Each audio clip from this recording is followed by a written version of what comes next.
হাই everyone, কি খবৰ আপোনালোকৰ? আশা কৰোঁ সকলোৱে ভালে আছে। আৰু আজি আমি তিনিজন আহিছোঁ জাপৰিগত হৈ থকা ৰাস মহোৎসৱ চাবলৈ। শুনিবলৈ পোৱা মতে এইখন হৈছে গুৱাহাটী মহানগৰৰ সকলোতকৈ পুৰণা ৰাস। আমাৰ ঘৰৰ পৰা বেছি দূৰ নহয়, বাইক লৈ গ'লে 5 মিনিটমান আৰু খোজকাঢ়ি গ'লে 10 মিনিটমানত পাই যায়। আজিতো 20 তাৰিখ হ'ল আৰু 21 তাৰিখলৈকে ৰাসখন চলিব, অৰ্থাৎ অহাকালি শেষ হ'ব। আপোনালোকে যদি যোৱা নাই এই দুদিনত যাব পাৰে। ধুনীয়া হৈছে, জেগা কম যদিও খুব ধুনীয়াকৈ তেওঁলোকে ৰাসখন পাতিছে আৰু মানুহৰ ভিৰো বহুত হৈছে। ৰাসখনত যিহেতু আপোনাৰ অনুষ্ঠান চলি আছে, সাংস্কৃতিক অনুষ্ঠান, গতিকে তাত কপিৰাইট লাগিবৰ কাৰণে মই ভইচ অভাৰ দি ভিডিঅ'টো বনাব লগা হৈছে। গতিকে আপোনালোকে ভিডিঅ'ৰ জৰিয়তে আপোনাৰ জাপৰিগত ৰাস 2024 চাই লওকচোন।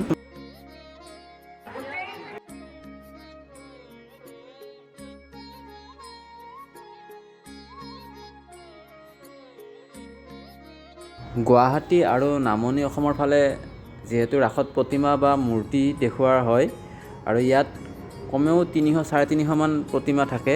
গতিকে ইমান 300-350 প্ৰতিমা দেখুওৱা সহজো নহয়, বহুত সময় লাগি যায়। মই যিমান পাৰোঁ কাটি কম সময়ৰ ভিতৰত দেখাবলৈ চেষ্টা কৰিছোঁ।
ৰাসস্থলীৰ পৰা ওলাই আমি দোকানবোৰৰ ফালে গ'লোঁ আৰু 50 টকাত লোকেল মুৰ্গী পোৱাৰ আশাত লটাৰীও খেলিলোঁ, কিন্তু নাপালোঁ।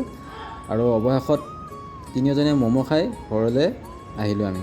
আৰু ভিডিঅ'টো ভাল লাগিলে আপোনালোকে চেনেলটো ছাবস্ক্ৰাইব কৰি দিব আৰু লাইক কৰি দিব। আৰু আজিলৈ বাই বাই, আকৌ নেক্সট ভিডিঅ'ত লগ পাম।